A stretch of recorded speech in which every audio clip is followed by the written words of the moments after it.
Hello and welcome to Full Tech Ahead. This is Amanda Rosani, your host, and I'm happy to be here today with Fred Jordan. Fred, tell us a little bit about yourself. About myself, well, so I'm a French physicist, and I arrived in Switzerland 30 years ago, where I made a PhD in applied mathematics. And today I founded the company FinalSpark, who is working on making the first living processors. That means processor where basically we replace transistors with living neurons. Wow. Okay. So I have to hear all about this, as I'm sure our audience does too. Tell me a little bit about this. How did you come up with this? And I imagine it took a good deal of time and effort to get there. Well, okay, yes, these are two questions actually. So the way we came to this, I would say a bit by luck, okay, and by necessity. The thing is that we have been working for a number of years on alternate models of artificial neurons. So, with AI, normally what you do is that you use simulations of neurons, which are very crude and coarse simulations. And we wanted and we implemented way more sophisticated models of neurons. Still, artificial neurons, that means simulations running on digital computers. But we realized that the power consumption that we got with those pseudo realistic simulations was so high that we needed kilowatts of power for simulating a few hundreds of neurons. And one of our employees was actually working at the Swiss Federal Institute of Technology in the lab of Professor Markram, where he was basically making measurements on biological human neurons.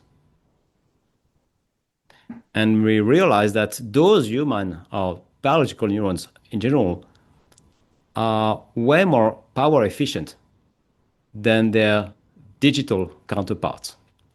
That means 1 million times more efficient. So that's a huge difference. So on one side, we had a power problem. And on the other side, we had a solution potentially, which was to replace the simulations of neurons with actually real neurons. And how do So, you do that? so I can tell you how we try to do this, okay? Because you have to realize that it's a bit like quantum computers. It's still a field of research in its infancy, I would say. It's new. So what we do is that we start with stem cells, and from this we create neurons. We have our own cell culture lab, and from neurons we connect them together to create so-called brain organoids. So it's not the full brain organ. Okay, organoid means it's a bit like, but smaller and simpler. And we end up with something like a small ball of a half a millimeter. So something that you can see with your eyes, but it's still small. Okay, and we put it on electrodes.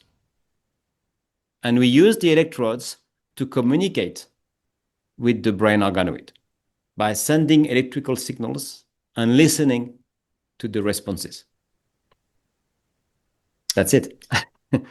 Wow. So, how difficult is this to set up? I assume, are you doing this in a big lab? I imagine this might be a little bit technical, but if you can share. Well, it's not a big lab. No, cell culture labs are not, well, can be quite small actually, but we have a lot of equipment, and it's a bit complicated, I must say, because you have to make many things right. Okay, first you have to have the biology correct. Okay, I said creating neurons, but there is a full science behind cell culture and neurobiology in order to get those living neurons. But even when you've got these neurons, that's not enough. You've got to keep them alive. And for this, you need basically water with a lot of other things inside, which are going to feed the neurons somehow. But you should also change this regularly. So we have pumps which are pumping this new supplemented water 24/7. And you should have electronic, which is able to detect very small, very faint signals that you get from the neurons, because we are talking about a few tenths of microvolts, okay? And you have to make sure that you have no contamination. That means no bacteria, for instance, that they are at just warm at 37 degree, 5% CO2 atmosphere. So the atmosphere also is very special. And if you do all this right, you may have a fruitful discussions with those neurons. Wow. How many are you collaborating with any other partners or companies on this? Is this going to be available to the public anytime soon? Can you share some use cases for it down the road? So the use case is pretty simple at this point. It's the equivalent. We want to make the first bioserver. That means, on the internet, you are using so-called cloud computing. Okay, you're not computing on your device, you're computing in the cloud. But in practice, that means that there are some servers somewhere, like Amazon Web Services, for instance, which are big factories with hundreds of processors running 24/7 to serve people. And we want to do this, exactly this. We want to replace these servers, digital servers based on silicon technology, by bioservers based on living neurons. Wow.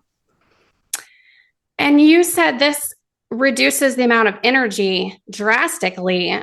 Is this the answer to sustainability and a better environmental footprint? Definitely, yeah.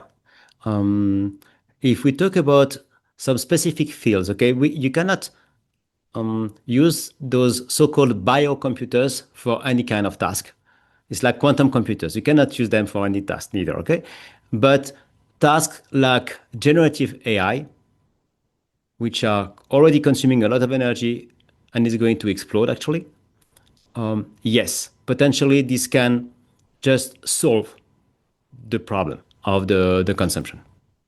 Not reduce, but I mean, reduce to the point it's not a problem anymore.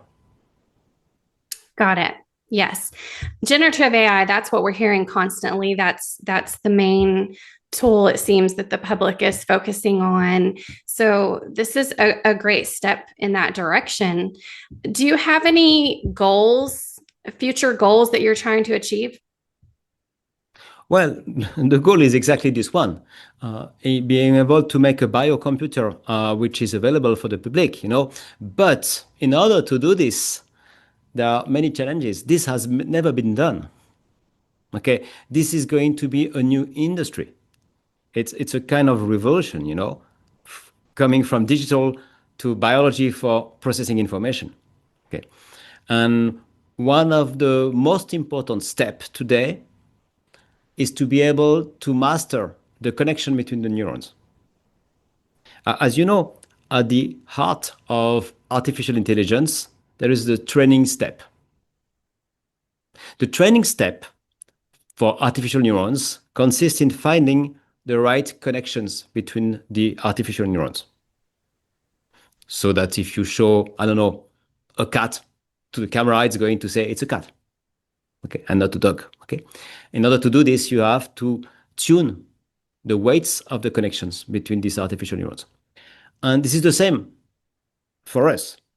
We have to modify the synaptic connections between our living neurons so that if we input something, we get a useful output.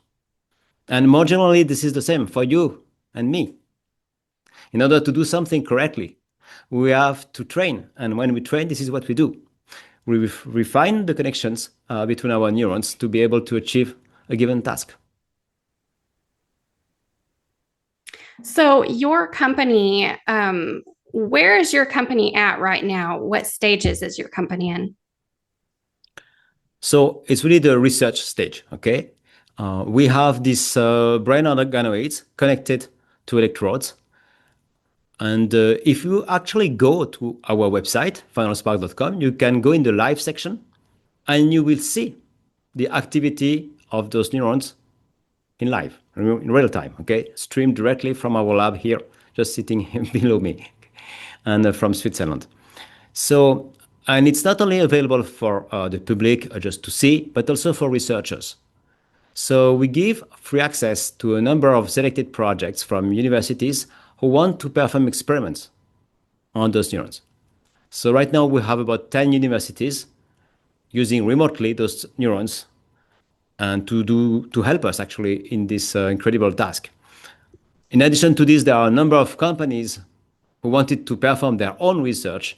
So we started also to rent access to some brain organoids for them.